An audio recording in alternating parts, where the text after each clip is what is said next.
안녕하십니까, 스파크입니다. 오늘은 이제 본격적인 BIM의 시작이라고 볼 수 있습니다.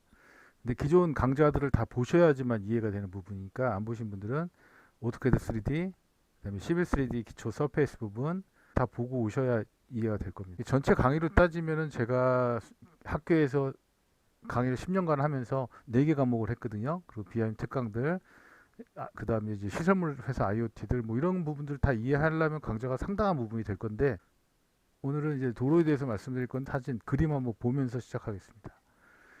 도로라는 거는 이런 게 도로죠, 그렇죠? 근데 조경에서의 도로는 이거보다 스케일만 작아질 뿐 결국 다 같은 모양 아닐까요? 그렇게 되겠죠. 그러면 도로를 어떻게 설계를 해야 되냐? 기존에 우리가 그림 그리듯이 그냥 어떤 기준도 없이 그냥 자기 마음대로 그냥 예쁘다 생각하는 그림 막 그리는 건 이제 그건 그림이고, 이제 설계를 할 때가 된 겁니다. 11.3D 넣어야 되잖아요.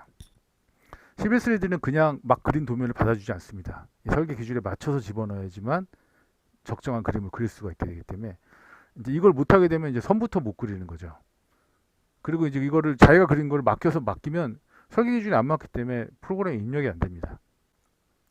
보시는 것처럼 이제 어떤 선과 직선과 곡선의 만남입니다. 디자인은. 우리가 뭐 캐드 명령어가 많고 뭐가 많다고 하지만 결국은 다 나눠보면 직선하고 곡선이고요. 윌리엄 켄트도 그렇게 얘기했잖아요. 자연은 직선을 싫어한다. 근데 모르겠어요. 이거 공부하시다 보면 자연에 직선밖에 없습니다. 제가 봤을 때는. 그 사람도 참 보이는 것만 생각하는 사람이죠. 자, 보시는 것처럼 직선, 곡선, 직선, 곡선으로 이어집니다. 계속 반복되죠. 그리고 S자 곡선도 생각해 보시면 직선, 커브, 그 안에 라인 들어가야 됩니다. 커브, 라인. 그러니까 반복된다고 보셔야 되고, 실제로 보면 여기가 전문적으로 얘기하면 직선, 원곡선, 완화곡선이 들어갑니다. 곡선, 곡선, 그러니까 직선, 곡선, 곡선, 곡선, 직선 이렇게 가는 규칙이긴 하지만 우리는 그것까지는 안 하니까 일단은 그렇게 알고 계시고, 물론 11.3D는 그런 것도 제공하는데 우리가 설계를 할 때 이제 안전하게 가려면 이 곡선의 R 값이 커야 될수록 유리합니다. 그래야 튕겨나가지가 않겠죠. 회전 반경이라고 그럽니다. 그거를. 그리고 커브 랭스라고 그럽니다. 여기 스타트에서 끝나는 이 커브의 길이 CL이라고 하는데요. 커브 랭스 길이도 중요합니다. R만 크다고 만족하는 게 아니에요. 커브 랭스도 만족해야 되고요. 평면상에서. 이렇게 해야 되고, 그 다음에 식어도 있습니다. 그건 종단상의 문제긴 한데 뒤에서 한번 설명해 드리도록 하겠습니다. 그래서 이 평면상에서는 직선과 곡선의 R이 중요한 거고요. 자, 이제 종단곡선 보겠습니다. 이렇게 옆에서 봤을 때 측면에서 곡선이 이제 종곡선이라고 그러고, 종곡선 장이라고 그러고, 커브 랭스 이것도요. 그리고 시거는 여기서 바라볼 수 있는 최대 거리입니다. 이 뒤에서 차가 오는지를 봐야 되기 때문에 또 시거를 만족해 줘야죠. 그런 부분들 다 만족해 줘야 됩니다. 그리고 이거 같은 경우는 이제 평면 곡선하고 입체 곡선이 만나는, 곡선과 곡선이 만나는 부분인데요. 곡선으로 표현할 수가 없습니다. 다 미분해 가지고 직선으로 표현하죠. 그게 라이노나 맥스 같은 거 써보셔도 구 같은 거 그리면 결국은 다각 소지법으로 해갖고 다 분할시키지 않습니까? 우리가 3.14를 구할 수 없는 거와 마찬가지입니다. 그 다각 소지법을 쓰기 때문에 3.14 아무리 나와도 끝자리가 안 나눠지잖아요. 그 다각 소진으로 계속 나눠나가도 끝까지 찾아낼 수가 없죠. 그렇게 이렇게 무한수가 됩니다. 그래서 이렇게 다각으로 표현해야 되고요. 근데 이것도 이제 종단이죠. 종단인데 하나의 구배가 아니라 급경사, 완화 구간, 계단 참처럼요. 다시 되고 도로가 많을 땐 또 여기 완화 곡선을 집어넣죠. 이렇게 종단 경사라고 하죠. 이건 같은 경우도 보시면은 그냥 한 경사 주는 게 아니라 여기서 완경사 쳐야죠. 커브 구간에서. 그다음에 이거 회전 반경이 있습니다. 회전 반경 커브 랭스도 물론 있고요. 그다음에 이제 계획고 같은 경우 넣다 보면 절성이 겹치는 게 좋고 무한 사면이 들어가는 데는 또 어쩔 수 없이 이렇게 옹벽을 쳐야 되고요. 그 다음에 여기서 이렇게 올라갈 때 이제 이걸 막 예쁘라고 만드는 게 아니라 컴퓨터가 넣어도 이렇게 나옵니다. 거의. 왜냐면 여기서 이 경사를 만족하는 점은 요 점과 요 두 점이 있습니다. 그래서 일로 갈지 일로 갈지를 이제 결정을 하는데 최종 엔드 데스티네이션이 이쪽이기 때문에 이쪽으로 휘어지겠죠. 결국은 디자인은 정답이 있는 거고, 아름다움에는 보면 가장 필요한 것만 넣었을 때 아름다워지는 그런 방법도 있습니다. 우리가 전투기를 만들 때 뭐 디자인을 예쁘게 하려고 노력하는 것보다는 기능적으로 우수한 걸 만들잖아요. 저는 디자인 개념이 그래요. 우리가 공학이 발달해지고 자연과학을 이해할수록 디자인은 정해져 있습니다. 거의. 그게 최고의 디자인이죠. 토공량이 조금 나오고 유지관리비 적게 들고 자연훼손이 최적화되는 그런 방식을 이제 찾아 나가는 방식입니다. 그게 생태죠. 생태는 말이 아니라 기술입니다. 이게 자연과학을 다 이해해야만 만들 수 있는 기술이지, 그냥 말로 해갖고 생태라 그래서 뭐 LID를 강조하지만 수리 계산이 되고 유출 계수가 빠져나가고 남는 게 LID인데 그 개념을 이해 못하고 말만 LID 하는 거랑 똑같은 겁니다. 이제 요거 말고 이제 또 이제 우리가 커브 랭스를 만드는데 이런 경우가 발생합니다. 우리가 R을 크게 주면 좋겠지만 이 R을 크게 주면 여기 옹벽이랑 이런 공사비가 엄청나게 증가되겠죠. 그래서 R을 작게 하는 대신 이쪽을 들어줍니다. 이 커브 튀어나가지 않게요. 그걸 이제 평경사라고 하는데 오히려 이게 조경에서 많이 필요합니다. 왜냐하면 산지에서 만들다 보면 이런 나무나 이런 것들 때문에 R을 크게 못 만들 때가 있어요. 그럴 경우에는 이렇게 이쪽을 들어주는 겁니다. R을 이렇게 들어줘서 설계하는 거죠. 이게 평경사고 이런 회전교차로도 이제 디자인상 만들었지만 평경사 들어가야겠죠. 이제 이게 평경사 입력하는 방법입니다. 슈퍼 엘리베이션이라고 하는데 이렇게 양쪽 다 마이너스를 오다가 그 다음에 커브에 만났을 때 외곽 쪽을 펴줍니다. 그래서 둘 다 같이 돌아가서 6%까지 맞춰주고 다시 오므라지는 이런 접선 테이퍼라고 그러죠. 그런 기준을 만들어주는 거고 이렇게 만드는데 요거는 이제 너무 어려우니까 나중에 만들어주는데 이게 11thread 하다가 왜 어려운지 뭐냐면 이런 용어 자체를 모르고 이걸 딱 받으면 답이 안 나오는 거죠. 아까 지금 한 최대 경사 120km에서 6% 잡아줬는데 여기가 6% 구간이거든요. 이 감이 안 오는 거죠. 그래서 이런 기관이 굉장히 좀 필요한 과정입니다. 이걸 설명해 줄 사람이 별로 없거든요. 이렇게 구성되는 거죠. 자, 이제 본격적으로 11thread 들어가겠습니다. 그리고 혹시 11thread를 아까 안 들어오고 오신 분들은 꼭 보시고 오시기를 이제 저희 강좌 보시면 이제 다 있거든요. 그럼 이제 설계 기준을 일단 보게 되면 일단 횡단 구성입니다. 우리가 도시계획상 이제 주간선도로, 보조도로, 집산도로, 국지도로 하고 뭐 광로, 대로, 중로 이렇게 만들지 않습니까? 그런 경우에 이제 설계 속도가 정해지게 됩니다. 근데 조경은 어차피 부지 내부이기 때문에 이제 최저로해서 넣어야죠. 40km, 30km, 20km, 10km까지 넣을 수 있죠. 이렇게 만들어야 되고요. 또 이걸 우리가 왜 알아야 되냐면 공원 주변의 도로는 또 우리가 입력해야 되거든요. BIM이 안 되는 경우가 대부분이니까. 그러니까 이제 토목을 모르고는 조경을 입력 자체가 안 되는 겁니다. 그리고 이제 차로 폭고는 3m부터 3.25, 3.25, 3.5까지 있습니다. 더 이상하면 2차로가 돼갖고 오히려 불법 주차가 양산되는 형태가 있고요. 그 다음에 또 어떤 게 또 있냐? 우리는 이거에 대한 기준이 없습니다. 지금 항문이 발생한 지가 벌써 얼마인데 우리 설계 속도는 얼마로 해야 되고 폭언은 어떻게 해야 되고 중앙분대 기준 물론 이제 보도 폭언은 어떻게 해야 되고 뭐 여러 가지 종단 경사 테이퍼 뭐 이런 것도 기준이 없어요.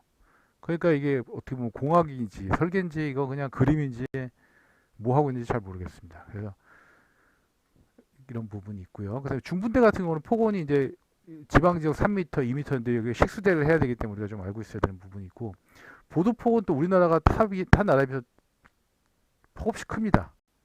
그러다 보니까 아예 안 만들게 되는 거죠. 그래서 정말 교통사고 많이 나는 소로 같은 데서 보도 없는 경우가 굉장히 많습니다. 국지도로 이런 데서요. 유럽 가보면 아무리 작아도 다 있거든요. 그런 부분을 더 생각을 기준을 너무 세게 만들다 보면 역효과가 납니다. 어린이 기준도 너무 세게 만들다 보니까 오히려 공을 없애지 않습니까? 그래서 이게 좀 기준을 만들 때 정도껏 만들어야 돼요. 진짜 장애우 기준도 지금 너무 세잖아요. 그렇죠? 다 철거해야 될 판이고 기존 도로보다 자전거 설치 기준을 올려버리니까 오히려 자전거 도로를 놓을 수가 없는 겁니다. 기존 도로보다 완화가 돼 있기 때문에 그런 걸 좀 생각을 하면서 만들어야 되고요. 그 다음에 이제 제일 많이 쓰는 거 아까 최소 평면 곡선 반경입니다. 21대 15죠. 잘 보시는 것처럼 R이 15라는 얘기입니다. 15 내지 30 정도에서 우리 적용해서 놀겠죠. 그 다음에 커브 랭스 길이도 약 30m. 이게 아닌 경우에는 교각이 얼마 이상인데 교각이 짧은 경우 교차각이 짧은 경우에 150 나누기 세타가 되는 거 세타각이 되는데 어려우니까 그냥 30 정도 이하 20 정도 접속 설치율 근데 커브 랭스 아까 나왔죠 20m 그러니까 평균 20m 보시면 되겠네요. R20에 커브 랭스 20, 그 다음에 시거 20 보시면 되고 종단 경사는 이제 3%에서 16인데 이제 장애우 경사는 요즘에 높이 1.5마다 또 완화 경사를 넣어야 되기 때문에 실제로는 5.5% 정도 경사 나옵니다. 이거 별도로 나중에 설계하는 법 한번 보여드리고요. 뭐 완화 곡선장 생략, 평경사 생략 이런 것들도 있는데 이런 건 좀 어려우니까 좀 넘어가고요. 그 다음에 이제 계단 부분입니다. 계단은 30에 15가 기준인데 부득이한 경우 18인데 18로 하면 민원 되게 많이 나옵니다. 이게 올라가다 힘들어가지고 그리고 앞으로 노령화될 거 생각하면 30에 15로 설계해야 되는데 이것도 이제 CBS3D 없이 그냥 손으로 설계하기가 쉽지가 않습니다. 그리고 이제 일반 경사가 25%면 계단이 고려해봐라 되지 실제로는 한 35% 정도에부터 들어가면 괜찮은 게 얘가 50% 경사거든요. 계단이 30에 15니까요. 근데 이제 참이 들어가다 보니까 한 15%, 35%부터 계단이 들어가면 이제 좀 모양이 나오고요. 계단 참 최소 기준은 1.2입니다. 근데 계단의 폭업만큼을 잡아주게 되어 있습니다. 원래 여기까지 기준 보시고 이제 11.3D 들어가 보도록 하겠습니다. 자, 11.3D는 저번에 한번 설명을 해드렸는데 이제 설페이스 만드는 부분이죠. 제가 기초 부역인 거는 또 넘어가겠습니다. 저번 강좌 꼭 보시고 오시고요. 여기 보시면 이제 설페이스를 만드는데 이거 설명하기 전에 또 잔소리 하나 가보겠습니다. 자, 11.3D가 이게 언제부터 나온 프로그램이냐면 이 성능을 알아야 적용해서 어떻게 대처해야 될지가 좀 생각이 드는 부분이 있습니다. 이게 제가 옛날 랜드 데스크탑 공부하던 겁니다. 그러니까 랜드 데스크탑에서 이제 11.3D가 됐고 요 전신도 있었습니다. 그러니까 이게 오토데스크에서 만든 게 아니라 M&A로 다 잡아먹은 거죠. 그러다 보니까 레빗, 시빌, 뭐 여러 가지 프로그램들이 호환성, 로봇 이런 게 호환성이 굉장히 떨어집니다. 다 막 프로그램들 들여온 거기 때문에 라이노도 한번 샀었죠. 오토데스크가. 제가 알기로 그렇습니다. 그렇기 때문에 이게 보면 호환이 안 되기 때문에 문제가 있고 또 여기서 또 시사하는 바가 하나 뭐냐면 이 제가 90년대에 공부했던 이 프로그램이 지금도 똑같습니다. 해보다 보면. 그러니까 발전을 안 한다는 얘기죠. 그러면 우리가 생각하기는 기다리면 오토데스크가 적용용 프로그램을 만들어주겠지? 기대하면 안 될 것 같아요. 제가 봤을 때. 토목 지금 안 만들어주고 있거든요. 그런데 오토데스크가 얘기하는 거 뭐냐면 뭐 시어는 언어 줄 테니까 이거 가지고 변경해서 써라. 근데 공대 같은 경우는 지금 언어들을 다 쓰고 있기 때문에 물론 미대도 쓰고 있기 때문에 그거에 맞게 언어를 변형해서 야근 안 할 수 있기 때문에 자동화하고 하지만 1, 2학년 때부터 언어 교육을 안 하기 때문에 그냥 어떻게 보면 컴퓨터 문맹인 상태로 있는 거죠. 지금 IT 문맹입니다. 제가 봤을 때 다. 최소 저도 한 12개 정도 쓰고 있는데 그 언어가 그때마다 안 배울 수가 없습니다. 왜냐면 실력이 없으니까 오히려 더 많이 공부를 해야 되는 거예요. 제가 다 한 언어로 다 표현할 수 있으면 상관없는데 그거에 대한 맞는 전문 언어가 있기 때문에 뭐 자동차 타고 자동차 있다고 섬을 갈 수가 없지 않습니까? 그것처럼 갈아탈 수밖에 없는 이런 형국이기 때문에 기본 자기 언어 몇 개는 있어야지 앞으로 세상 살아갈 때 엄청난 차이가 생길 겁니다. 내가 어떤 일을 하다 보면은 되게 반복 작업이 많거든요. 근데 그걸 똑같이 계속 반복하고 있다고 생각해 보세요. 근데 다른 사람은 그 반복 작업의 규칙성을 찾아내는 걸 이제 빅데이터에서 어떤 규칙성을 찾아내는 게 코딩인데요. 그걸 해서 일을 줄인다 그러면은 엄청난 차이가 나고 금액적으로 다운시켜 줄 수 있고 금액이 다운되니까 퀄리티를 올릴 수가 있습니다. 그리고 이제 저희가 어떤 3D를 할 때 주변 지역을 한 20km, 20km, 3차원 떠주잖아요. 그럼 그거 자체가 일단 멋있습니다. 주변 이해하기도 좋고. 이제 그렇게 들어가는 거랑 그 대상지만 달랑해서 가는 거랑은 비교가 안 됩니다. 제가 봤을 때. 그래서 이런 자동화 기술을 누적해 놓지 않으면 격차가 계속 벌어지는 겁니다. 자, 여기까지 되고 이것처럼 만들어 쓰지 않고 능력이 없다 그러면 솔직히 안 배우는 게 낫죠. 그냥 기능상으로 해서 저 다른 강의도 있지만 레빗으로 뭐 그리고 뭘 그리고 만드는 방법 그것만 배워가지고는 어림도 없습니다. 제가 봤을 때는. 그래서 이게 건설업이 지금 쓰러져가는 상황에서 이걸 다시 시작을 해야 되고 이 많은 부분을 가르칠 강사조차 없고 그렇기 때문에 이제 제가 어느 정도는 이제 유튜브로 해서 제가 일단 노하우들을 공개를 하지만 모르겠어요. 이런 전문적이다 보니까 구독도 적고 조회수도 적기 때문에 어느 정도까지 할 수 있지만 강좌는 지금 자료는 굉장히 많습니다. 제가 강의를 15년 정도 했고 이제 심의를 최연소 심의부터 해서 한 15년 정도 했죠. 대형 프로젝트만 40개 정도 했기 때문에 자료들은 굉장히 많고 정리한 것들은 충분히 있는데 이제 모르겠습니다. 일단 이렇게 보시고 자 이제 11.3D 들어가겠습니다. 본격적으로 저번에 설페이스 만들듯이 만드는 거 똑같은데 제가 추가적으로 몇 가지 더 얘기해 드릴게요. 일단 설페이스 만들고 일단은 11.3D에서 설페이스가 가장 기본입니다. 설페이스에서 할 때 이제 콘타 방식을 먼저 만들죠. 콘타는 같은 높이로 쭉 뻗어나가는 등고선이죠. 자 이렇게 만들고 여기 보시면 여기 이제 스팟 레벨이 있습니다. 수지도 같은 경우는 한번 받아보시면 다 레벨 값이 있습니다. 보시면은 이렇게 높이가 있죠. 높이 값이 있고 여기 리스트에 보면 이거 보시는 것처럼 블럭입니다. 블럭. 근데 포인트인 경우도 있죠. 포인트는 이제 포인트라고 치시면 이렇게 딱 찍히죠. 이렇게요. 근데 이게 왜 이렇게 조그마냐? 일단 모드가 기본 모드였습니다. PD 모드 치시고 뭐 2번 치시면 이렇게 바뀌죠. 3번 치시면 이렇게 바뀔 거고 4번은 이렇게 바뀔 거고 이렇게 계속 바뀔 겁니다. 그 다음에 PD 모드를 3번으로 하겠습니다. 3번이 가장 일반적이죠.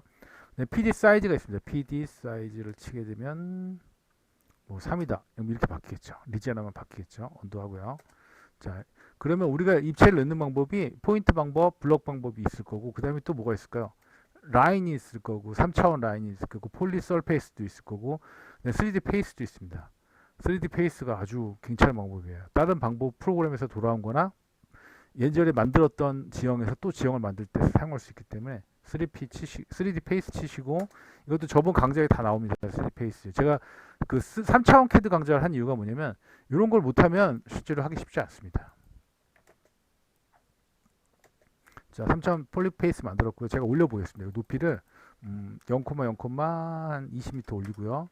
그 다음에 스트레치로 여기 잡아가지고 0,0,15 정도 올리겠습니다. 그래서 올빗을 하게 되면 그래서 3차원 캐드죠. 꼭 보셔야 돼요. 이거 3차원 캐드 강좌 안 보시면 실버 3D만 해도 맞점 꽝이죠.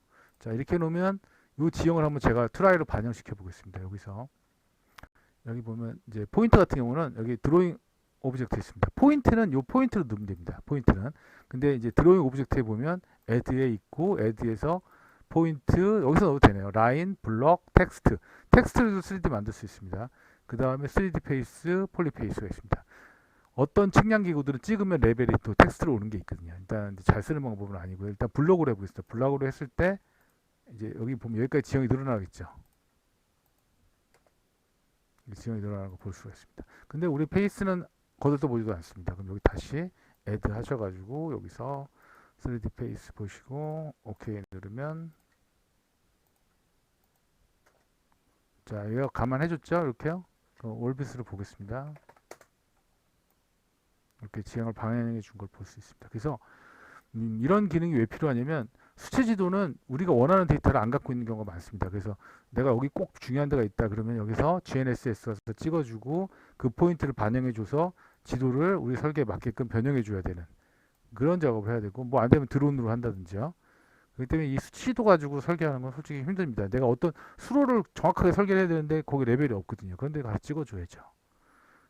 광파 토탈 스테이션이 됐든 간에요. 이렇게 하는 것들이고 그 다음 플랜 하겠습니다. 이러면 나머지 오브젝트는 다 만들었으니까 지워도 되고 뭐 꺼도 되고 이건 편하실 대로 하시고요. 이렇게 놓은 다음에 이제 평면도를 가져오겠습니다. 자 이제 저희가 오늘은 지금 강좌가 좀 시간이 지나갔고요.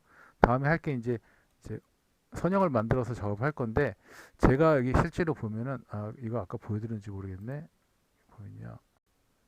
이게 또 예전에 강좌를 다 만들어 놨습니다. 이게 버전이 2000 버전입니다. 11CD 초반에 제가 나왔을 때 이거 설계 강좌들을 다 이렇게 만들어 놨습니다. 옛날 환경이죠. 이거 다 이미 다 만들어서 통량까지 구하고 암선 넣고 다 만들어 놨는데 이걸 왜 보여드리느냐? 이게 그 초창기여서 그런지 모르겠지만 이 위의 방식이 메뉴바가 맨날 바뀌었습니다. 그때만 해도. 그러니까 이걸 명령어를 위치로 외우고 있으면 버전 바뀔 때마다 또 헤매게 됩니다. 그래서 제 생각은 아예 한글로 까지 마시고 영문으로 깔아가시고 그리고 이 명령어 방식으로 외우시는 게 제일 좋습니다. 왜 그러냐면 국내 강좌에 이런 설명이 없어요. 그러면 유튜브나 해외 자료를 뒤져야 되는데 한글로 뒤지고 나면은 어떻게 방법이 없습니다. 찾을 수 있는. 그래서 물론 한글도 중요하지만 영어 명령어들이랑 영어 용어들을 같이 병행하시고 저는 아예 영문으로 항상 깝니다. 모든 프로그램이 한글을 깔게 되면 언젠가 이게 하자가 나거든요. 방식이 틀리기 때문에요. 여기 보면 이렇게 강좌들이 블록 만드는 거 뭐 다 있습니다. 벌써 이게 2000년 버전이니까 이게 언제 때죠? 벌써 20년 전인데 바뀐 게 없어요. 그 의미하는 뭐죠? 11.3D가 조경을 만들어주지 않을 거라는 걸 반증하는 거예요. 그때 말씀드렸듯이 지금 20년 전이나 지금이나 바뀐 게 없는데 조경을 위해서 그걸 업그레이드 해줄까요? 오토데스크는 스스로 바꿔서 만들라고 얘기하고 있습니다. 코딩 언어를 가지고 지원이 다 심플플루도 바꿀 수 있고요.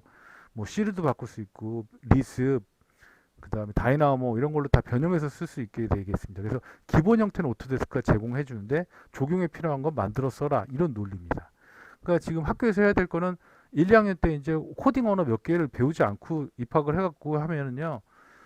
지금 보세요. 넘어야 산이 토목 알아야 되죠. 측량 알아야 되죠. 공학, 컴퓨터 그래픽 그 다음에 물론 적용은 다 잘해야 되고요.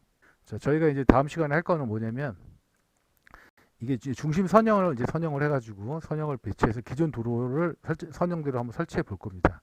그리고 실제로 이런 도로에 가보면 내가 16% 설계했는데 이런 느낌이구나. 뭐 10%는 어떤 느낌이구나. 이걸 느낌을 가질 수가 있고요. 그다음에 여기가 원래 문화재 지역이라서 도로를 못 놓는데 저희가 뭐 자유롭지 않습니까? 그래서 이런데 도로를 한번 내 가지고 이렇게 도로를 연결해 보겠습니다. 그래서 그런 극적인 비탈이 나는 부분 조경은 만들다 보면 정말 이런 데 많습니다. 그리고 이제 요즘 산지형 공원들은 토지 소유주가 차단하기 때문에 막 산 이런 비탈산 다서 데크로 연결해야 되는 경우도 많고요. 그런 악조건들이 많기 때문에 그런 부분들을 해야 되고 그렇게 되지. 그런데 설계하게 되면 또 측설이라고 그래가지고요, 지적공사에서 측량한 포인트도 또 찾아줘야 됩니다. 이제 점점 설계하기가 어려워지고 입체화돼 가고 있는 거죠. 그래서 이제 그런 부분들을 설명해 주는 걸로 하고 오늘 여기까지 하는 걸로 하겠습니다. 다음부터 이제 선형 만들고 도로 만들고 비탈 만드는 부분들 한번 설명하도록 하겠습니다. 예, 수고하셨습니다.